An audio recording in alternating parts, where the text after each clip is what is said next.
के अनुसार जिस 12 मुद्दे पे बात करना चाहती है वह 12 मुद्दे मैं एक बार आप सभी को बताना चाहूंगी। यह ऐसे 12 मुद्दे हैं जिससे प्रत्येक शिक्षक, पालक और बालक तीनों का संबंध है। यह 12 मुद्दे हैं। मेरा कोना पहला मुद्दा, इसके बारे में हम विस्तार से आपसे चर्चा करेंगे। छात्र दिनचर्या, बच्चे ने यहाँ क्या सीखा, बच्चा बोलेगा बेझिझक, बच्चे की अकादमिक प्रगति एवं परीक्षा पर चर्चा, पुस्तक की उपलब्धता सुनिश्चित करना, बस्ता रहित शनिवार, विद्यार्थी की आयु कक्षा के अनुरूप स्वास्थ्य परीक्षण, जाति निवास प्रमाण पत्र, इसके साथ ही न्योता भोज एवं विभिन्न प्रतियोगी परीक्षा की जानकारी इस बात पे सम्मिलित है। इसके साथ ही जो हमारा आखिरी बिंदु है वो है डिजिटल शिक्षण, डिजिटल प्लेटफॉर्म। तो हम आज आप सभी के साथ इन 12 बिंदुओं पर चर्चा करेंगे। इसमें पहला बिंदु है मेरा कोना। एक बार मैं आप सभी को इन बिंदुओं के बारे में बता देना चाहूंगी, फिर हम आपस में विस्तार से चर्चा करेंगे। यदि हमारे किसी पालक साथी को यह समझ में नहीं आ पाएगा तो कृपया वो जरूर अपना सवाल रखें। अभी बहुत ज्यादा जरूरी है बच्चों की गुणवत्ता। हमारी जो राष्ट्रीय शिक्षा नीति NEP 2020 आई है वह कहीं न कहीं आज जो वर्तमान में हमारे छात्रों की आवश्यकता, एक सामान्य नागरिक बनने के लिए, आगे जीवन जीने के लिए जो आवश्यकता है उसके अनुरूप राष्ट्रीय शिक्षा नीति में कुछ फेरबदल की गई है, जिसे आप सभी जानते हैं।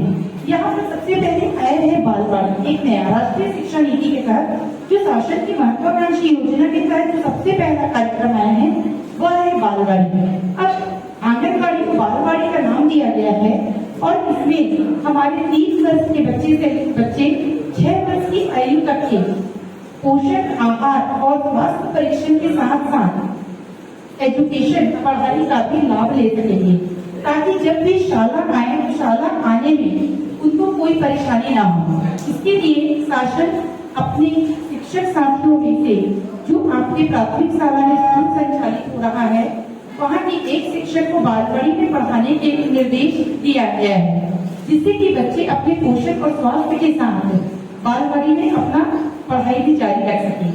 कक्षा पहली और दूसरी ये शुरू के 5 साल है, जिसको फाउंडेशनल स्टेज के नाम से लिया गया है। इस स्टेज में बच्चा जो है वह अपनी मूल भाषा में, मातृभाषा में पढ़ाई करेगा। यदि कोई बच्चा छत्तीसगढ़ी में है तो उस बच्चे को कहीं भी ये झिझक नहीं होना चाहिए।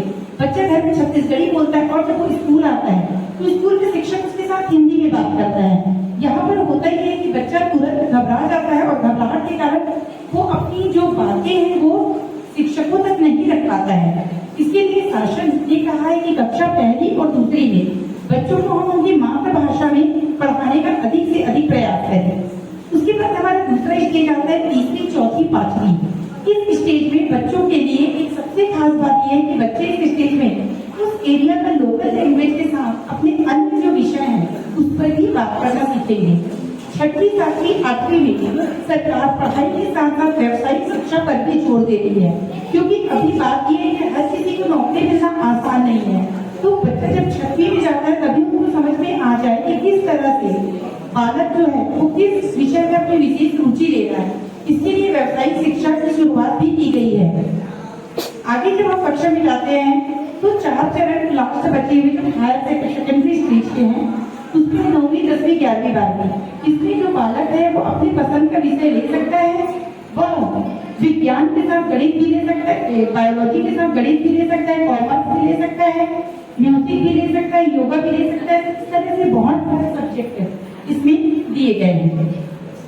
तो इस तरह से राष्ट्रीय शिक्षा नीति जो है वो हमारे अभी के माहौल को देखकर के बनाया गया है। और मैं आप सभी से आग्रह करूंगी कि एक बार राष्ट्रीय शिक्षा नीति का PDF आपके मोबाइल पे जब हम भेजें तो उसको जरूर पढ़ें। आज के समय को देखते हुए यह शिक्षा नीति बनाई गई है बच्चों के हित के लिए।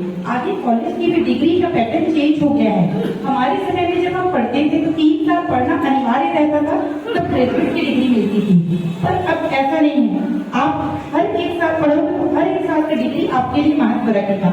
पहला तो इस तरह से राष्ट्रीय शिक्षा नीति में जो चेंजेस आया है वह परिवर्तन हमको जानना